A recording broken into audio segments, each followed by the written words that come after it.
Assalamualaikum warahmatullahi wabarakatuh. Alhamdulillahirabbil alamin. Wassalatu wassalamu ala asrafil anbiya'i wal mursalin Sayyidina Muhammadin sallallahu alaihi wasallam wa ala alihi wa sahbihi ajmain. Amma ba'du. Berjumpa lagi dengan saya Fahmi Ali dalam kajian kitab Asy-Syifa bi Ta'rifi Huquqil Mustafa karya Al-Imam Al-Qadhiyat.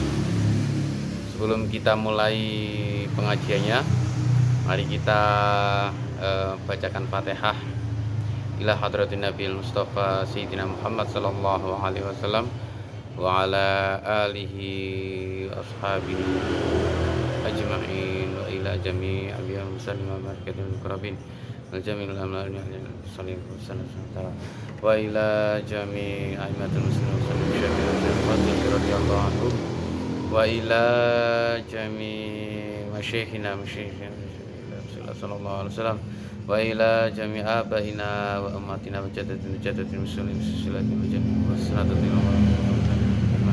wa ila jami'i ikhwanina ashabina sajmin radhiyallahu anhum jami'i anfusina wa sajmin radhiyallahu wal jamil muslimina wal muslimat wal mu'minina anallahu yataghasha bi rahmatihi wa maghfiratihi syai'ul fatihah a'udzu billahi minasyaitonir rajim bismillahirrahmanirrahim alhamdulillahirabbil alamin arrahmanir rahim maliki yaumiddin iyyaka na'budu wa iyyaka nasta'in ihdinas siratal mustaqim siratal ladzina an'amta 'alaihim ghairil maghdubi 'alaihim waladdallin amin. Khususan ila al-imam al-Qadhiyat sahibul asy-Syifa wa usuli wa furu wa talamidin. Lahumul Fatihah. A'udzu billahi minasyaitonir rajim. Bismillahirrahmanirrahim. Alhamdulillahirabbil alamin arrahmanir rahim maliki yaumiddin. Iyyaka na'budu wa iyyaka nasta'in ihdinas siratal mustaqim siratal ladzina an'amta 'alaihim ghairil maghdubi 'alaihim waladdallin amin. Bismillahirrahmanirrahim. Kita sudah sampai di Faslus Tsalis di kitab saya di halaman 23. Al-Faslus Tsalis fima warada min khitabihi iyahu marudul mulatafati wal mubarrah. Bab yang menerangkan tentang hal-hal ayat-ayat yang Kanjeng Nabi sebagai objeknya, objek pembicaraan dari ayat tersebut. Dan ayat-ayat ini menggambarkan kelembutan dan kasih sayang Gusti Allah kepada Kanjeng Nabi Muhammad sallallahu alaihi wasallam. Imam Qadhiyat menukil firman Gusti Allah min dzalik, yang ayat yang menjadi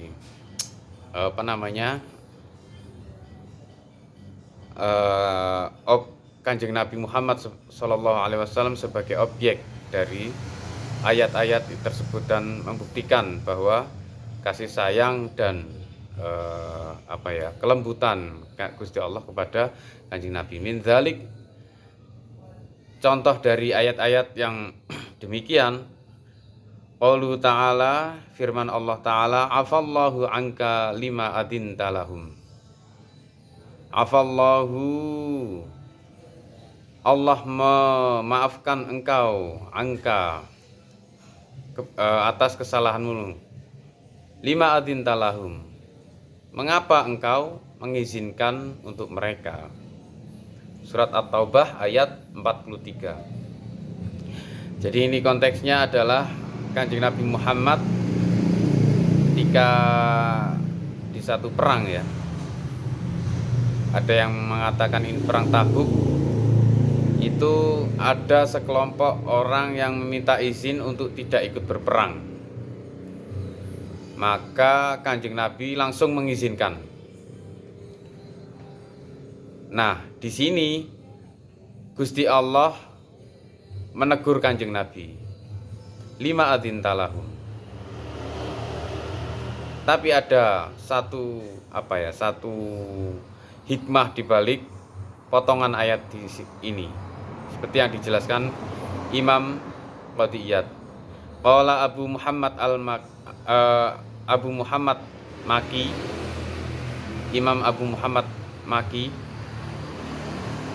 qila, dikatakan oleh sebagian ulama, hadza iftitah kalamu bimanzilah.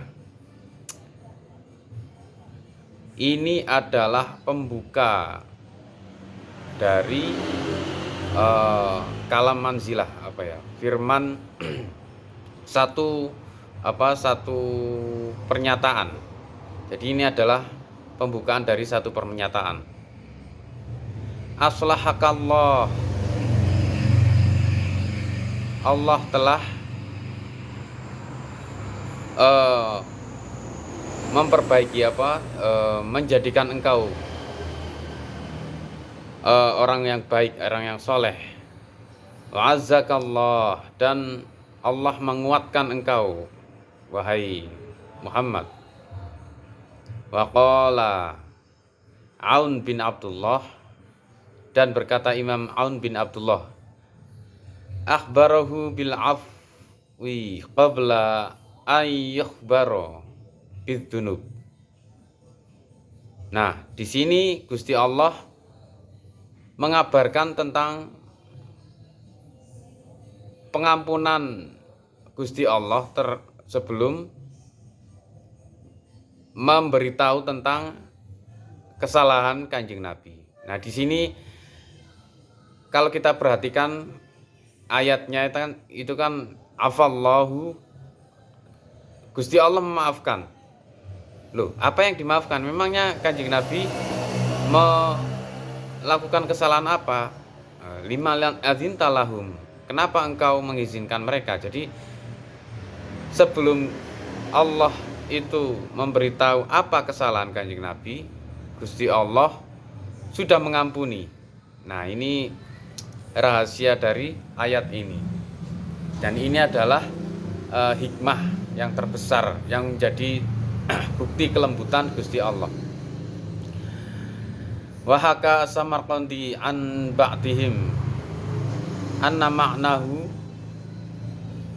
dan meriwayatkan Imam As-Samarqandi dari sebagian ulama bahwa maknanya ayat ini adalah afakallahu ya salimul qalb, afakallahu ya salimal qalb,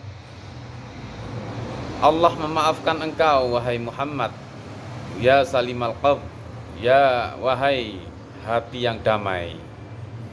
Lima adzinta lahum, kenapa engkau mengizinkan mereka?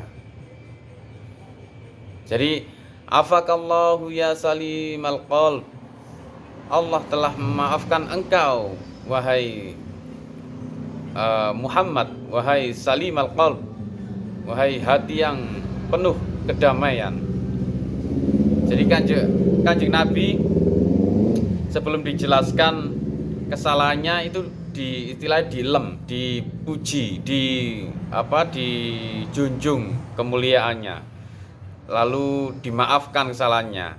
Nah, tentu kita bertanya-tanya, apa yang dimaafkan? Kesalahan apa yang dilakukan oleh Kanjeng Nabi Muhammad?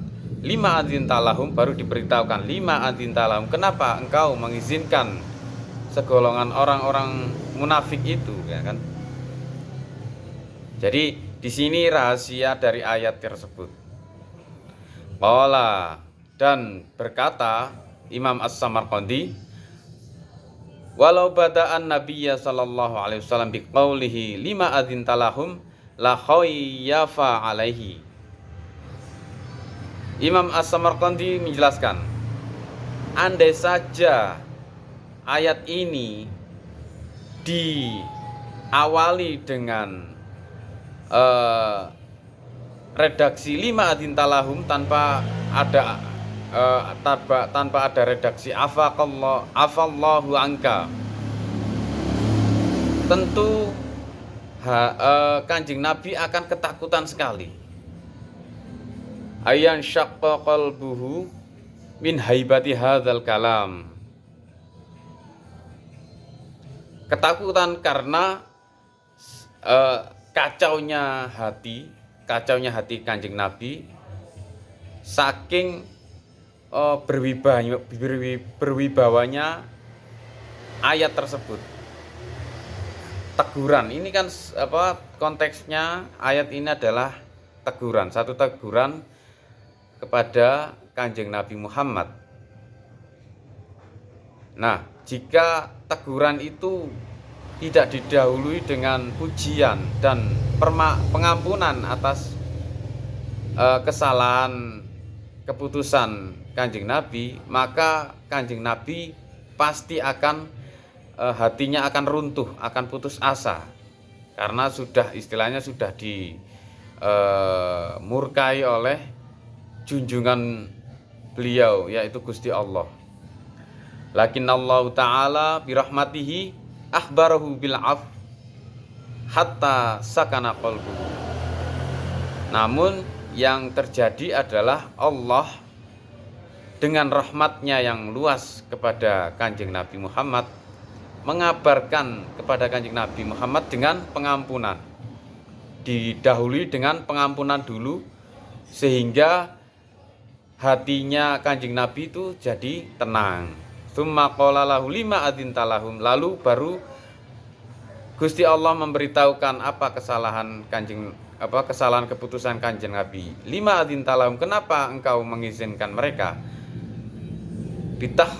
Bitakhlifi hatta yatabayyanu laka as-shadiq fi udhurihi minal kadhib. Kenapa engkau mengizinkan mereka? Sehingga menjadi jelas mana yang orang yang benar dalam uzurnya, dalam halangannya, dan dengan orang yang bohong atas uzurnya. Nah, di sini menjadi jelas bahwa kesalahan keputusan Kanjeng Nabi itu karena terlalu cepat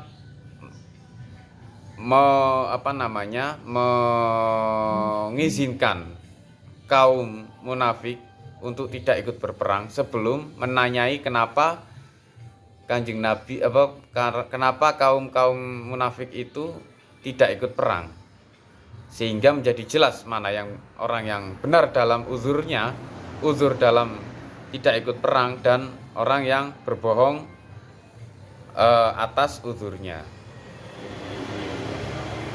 Fi hadza min azimi manzilatihi indallahi ma la yakhfa ala dzilub. Dan di dalam ayat ini adalah terkandung satu hikmah-hikmah yang agung. Hikmah-hikmah yang agung di sisi Allah,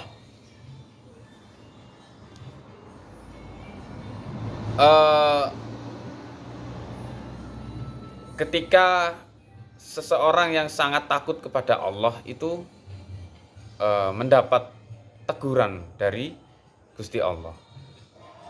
Nah, di sini kita bisa melihat bahwa Gusti Allah ketika menegur kekasihnya itu sangat lembut sekali. Ini seperti diibaratkan kalau kita punya anak terus kita sayang sekali sama anak kita, lalu tahu anak kita melakukan kesalahan yang tidak bisa kita toleransi. Nah, kita pasti tidak akan langsung kalau kita punya hati yang lembut, yang sayang, yang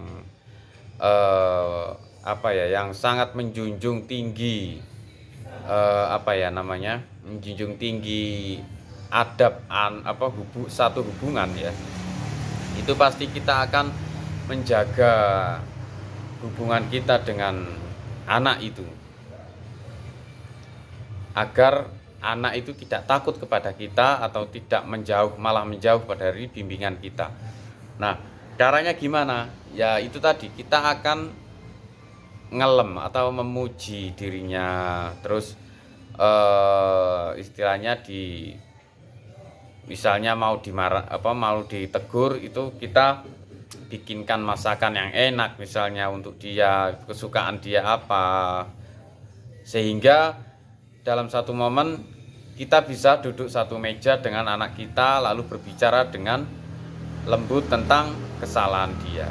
Nah, di situ anak tidak akan takut kepada kita sebagai orang tua, malah dia akan merasakan kedekatan hubungan. Nah, disitulah rahasia ayat tersebut. Ketika seorang anak merasakan dihargai dan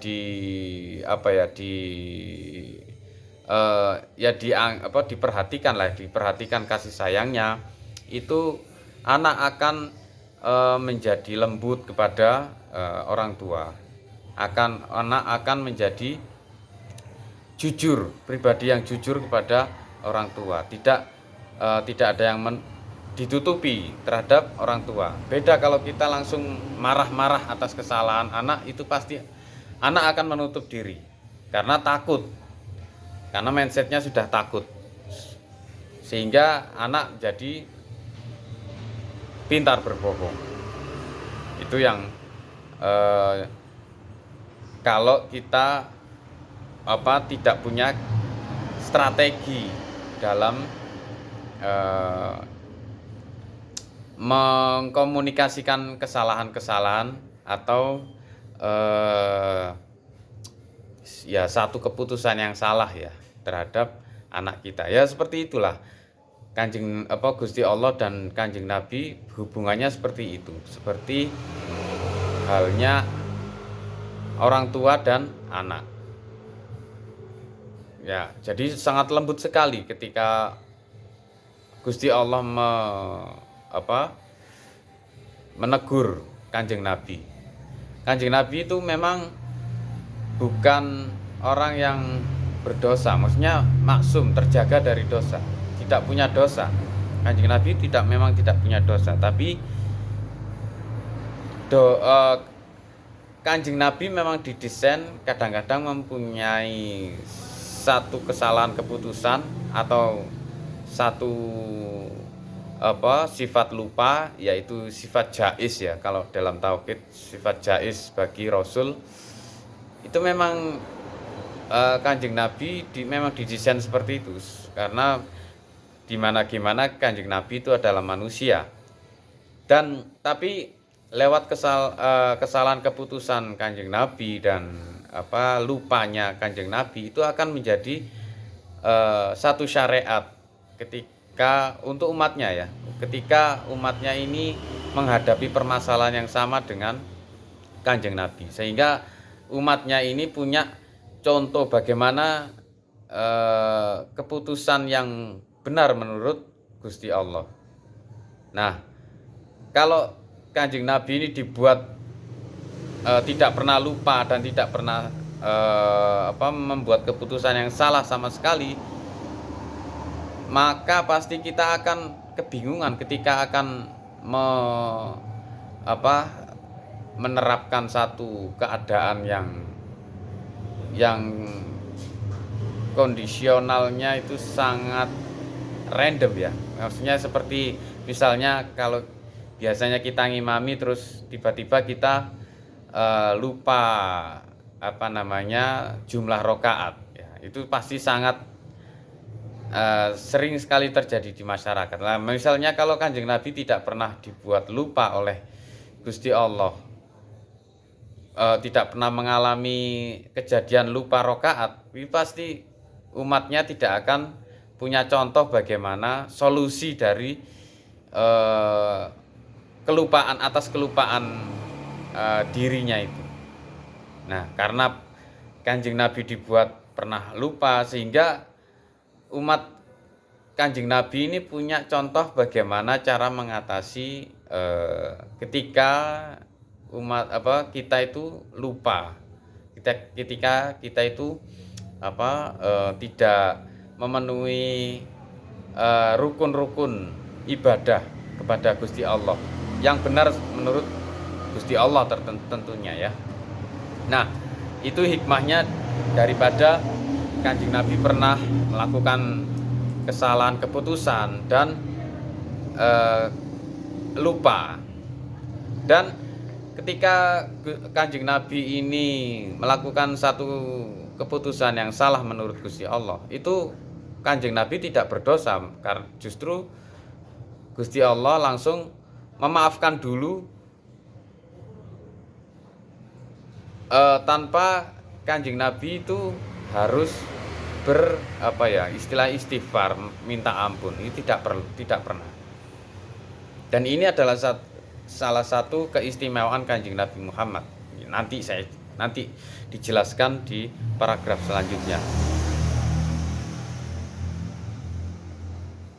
Wa min ikramihi iyyahu wa birrihi bihi ma yang qata'u duna ma'rifati ghayati niyatul qalb. Dan sebagian dari pemuliaan Gusti Allah kepada Kanjeng Nabi dan kasih sayang Gusti Allah kepada Kanjeng Nabi adalah tidak memutus hati atau tidak membuat putus asa hati Kanjeng Nabi tanpa mengetahui apa tujuan dari sesuatu tersebut. Jadi Kanjeng Nabi ketika Kanjeng Nabi Muhammad ketika membuat satu keputusan yang salah, itu Gusti Allah menegurnya tanpa membuat hati Kanjeng Nabi ini menjadi kecil dan putus asa. Qala Niftawai, ini adalah imam madhab Zahiri ya. Imam Niftawai, ini bahasa non Arab Ajami. Nama bahasa non Arab. Dhahaban nas ila anna Nabiyya sallallahu alaihi wasallam mu'atibun bihadzal ayat, bahwa beredar di masyarakat bahwa ayat ini temanya adalah teguran kepada Kanjeng Nabi atas satu kesalahan, wa hasyahu min dzalik. Dan Kanjeng Nabi pun menjadi gelisah atas hal tersebut, kesalahan tersebut. Balkana muhayyaron. Tapi sebenarnya yang terjadi adalah bahwa ayat ini menjelaskan tentang muhayyaron atau pilihan, bebas pemilih dari Kanjeng Nabi. Falamma adzana, dan ketika mendengar Kanjeng Nabi Muhammad mendengar lahum atas minta izinnya para kaum munafik itu, a'lamahu, maka Allah Ta'ala memberitahu kepada Kanjeng Nabi annahu laulam ya'zan lahum laqudu linnifaqihim, walaupun tidak mengizinkan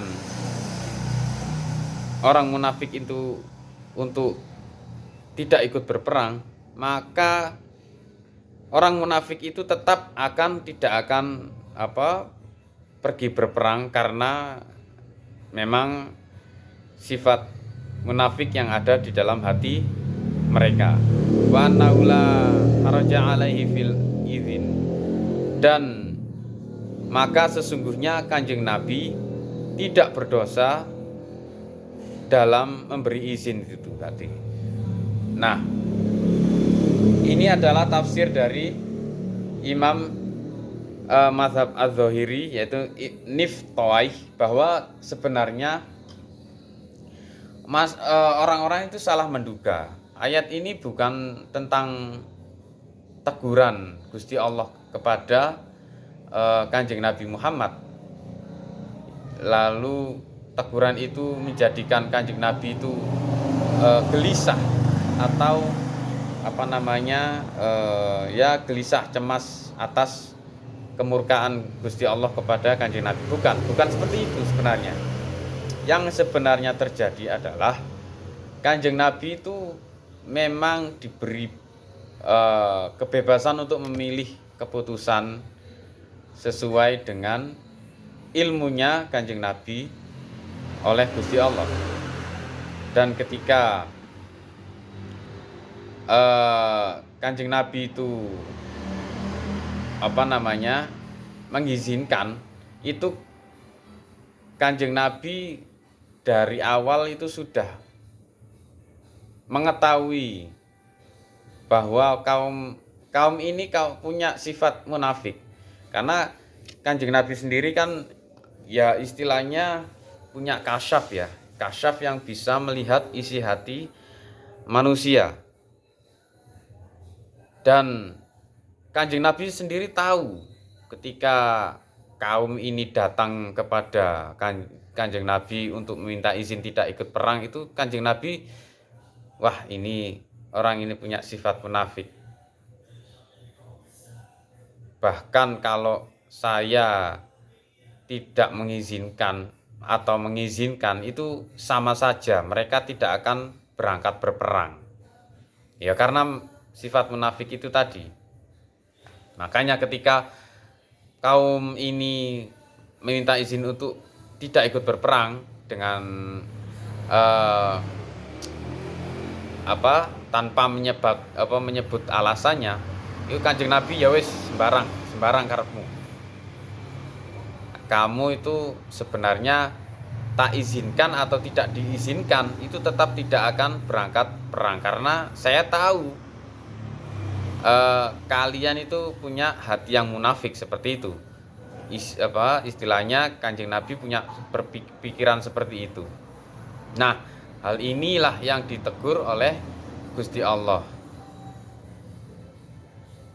Jadi meskipun kita sudah tahu sifat seseorang, tetap kita harus menerapkan satu pernyataan zahir ya. Kalau kita punya praduga, itu kan sebatas praduga, belum ternyatakan dengan secara lahir ya. Jadi itu masih praduga dan itu belum punya kekuatan hukum yang tetap. Nah, ketika kita sudah ingin menetapkan kehukuman yang tepat, itu kita harus mencari sela ketetapan zahirnya. Karena hukum itu ditetapkan sesuai zahirnya, bukan praduga saja, bukan dzon. Walaupun fikih itu juga berdasarkan dzon, tapi dzon yang sudah dinyatakan secara lahir. Nah, Kanjeng Nabi itu dinilai keputusan yang salah oleh Gusti Allah karena Kanjeng Nabi memutuskan untuk mengizinkan mereka, karena Kanjeng Nabi sudah judrek dengan kelakuan kaum ini, karena kemunafikan mereka, diizinkan atau tidak diizinkan, tetap saja mereka tidak akan pergi berperang. Jadi ya wes terserah kamulah, suka-suka kamulah, saya nggak mau ngurus kamu mau bilang apa, seperti itu lah kasarannya ya. Nah, itu buat bagi Gusti Allah adalah keputusan yang salah. Seharusnya ya ditanyakan apa alasannya mereka udzur, ya kan? Kalau mereka misalnya saya udzur karena sakit misalnya, ternyata nggak sakit, akhirnya bisa dihukumi secara fikih bahwa kalian itu bohong. Katanya sakit, ternyata nggak sakit, ya kan? Nah, kalau Kanjeng Nabi itu mengizinkan tanpa menanyakan sebabnya, maka ketika akan menghukum kebohongan kaum munafik itu tidak punya dasar, karena tidak punya dasar lahiriah, hanya berdasarkan dzon atau ilmu yang sudah diberikan oleh Gusti Allah. Walaupun ilmu, tapi kan masih di dalam dunia batin ya, masih belum ternyatakan, belum dibuktikan secara lahir. Ya Gusti Allah Kanjeng Nabi sudah diberitahu oleh Gusti Allah bahwa orang ini munafik, bahwa kamu mengizinkan atau tidak mengizinkan itu sama saja, mereka tidak akan berangkat perang. Nah, dari situ kita bisa mengambil hikmah ya, bahwa walaupun dugaan kita itu, prasangka kita yang ada di dalam batin itu sangat kuat, kita harus bisa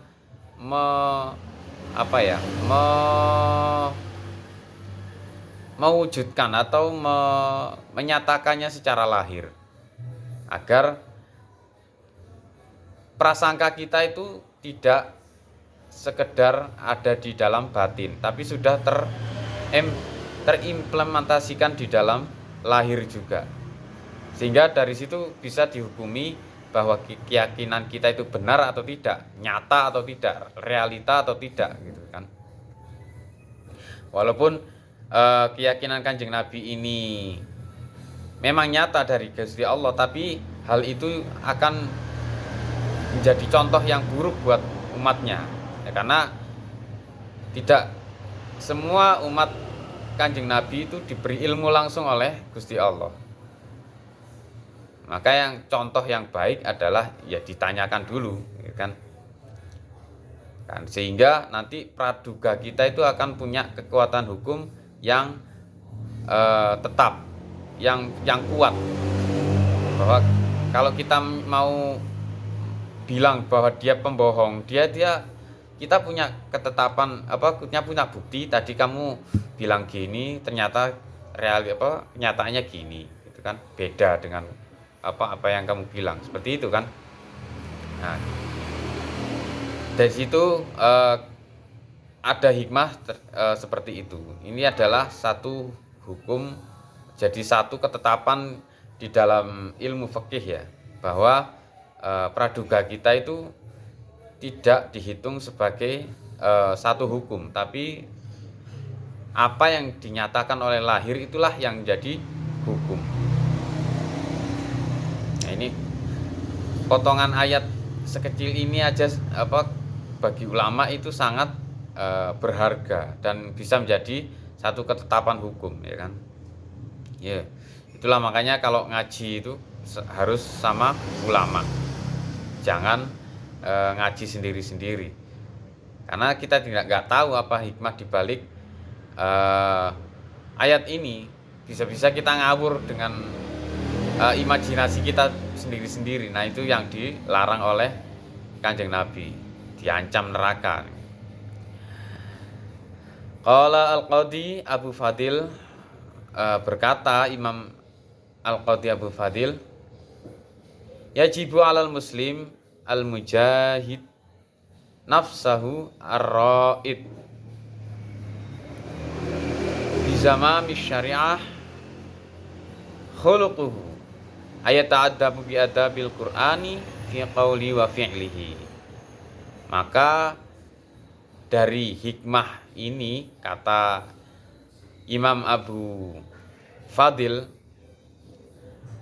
wajib bagi muslim untuk bersungguh-sungguh atau berjuang bersungguh-sungguh, mengusahakan sekuat tenaga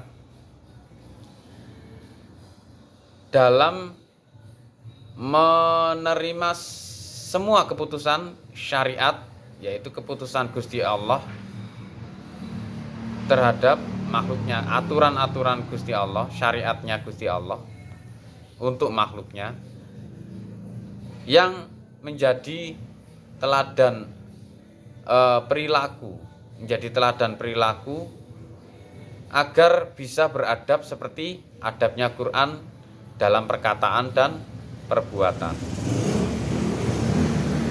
Nah, di sini potongan ayat sekecil ini aja hikmahnya seperti itu ya, bahwa Gusti Allah menetapkan bahwa hal yang ada di batin itu tidak bisa menjadi kekuatan hukum.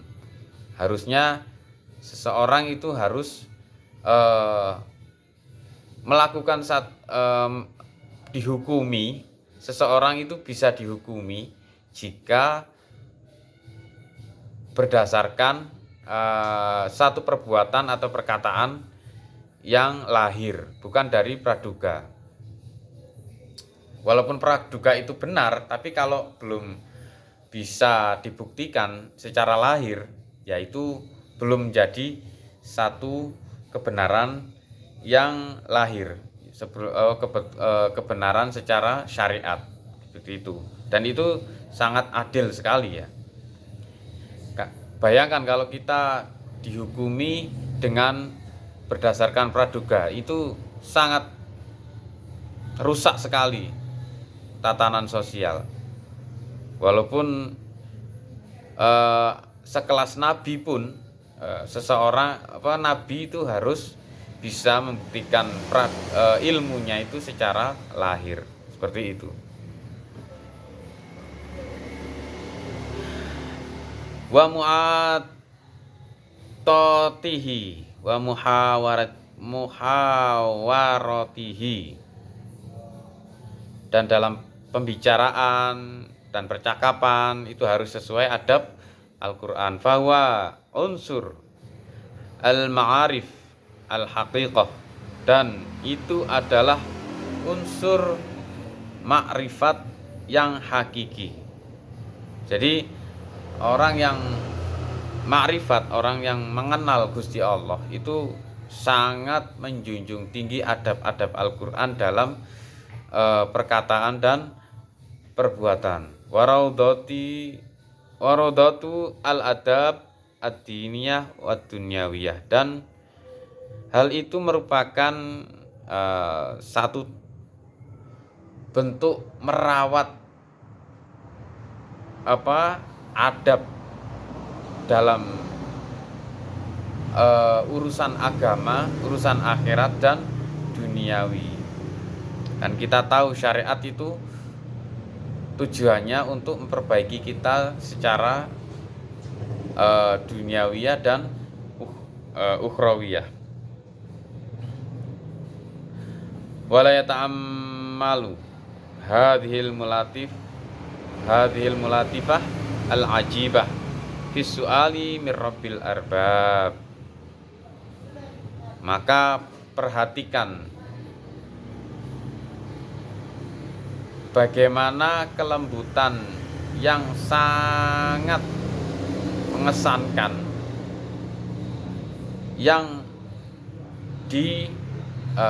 ditunjukkan oleh Gusti Allah, al-mun'im ala kull al-mustaghna 'anil jami', yang menjadi penyedia nikmat untuk semua makhluk dan zat yang sangat tidak butuh terhadap kesemuanya.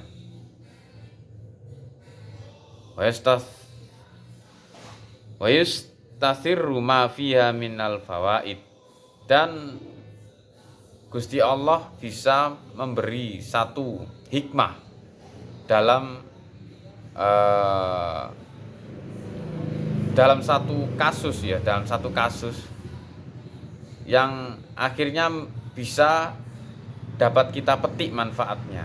Wa kaifa ibtida bil ikram qablal atab, dan bagaimana perlakuan Gusti Allah kepada Kanjeng Nabi memulai percakapan memulai firman atau komunikasi dengan Kanjeng Nabi dengan memuliakan Kanjeng Nabi sebelum Gusti Allah itu menegur kesalahan keputusan Kanjeng Nabi. Wa anasabil afwi qabla dzikri dzunubi ingkana samma dzunub, dan menggembirakan Kanjeng Nabi, Gusti Allah menggembirakan Kanjeng Nabi dengan pengampunan sebelum menyebut kesalahan, ya, bukan dalam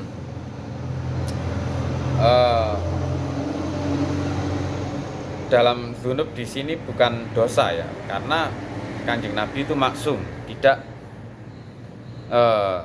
terbebas dari maksudnya tidak punya dosa.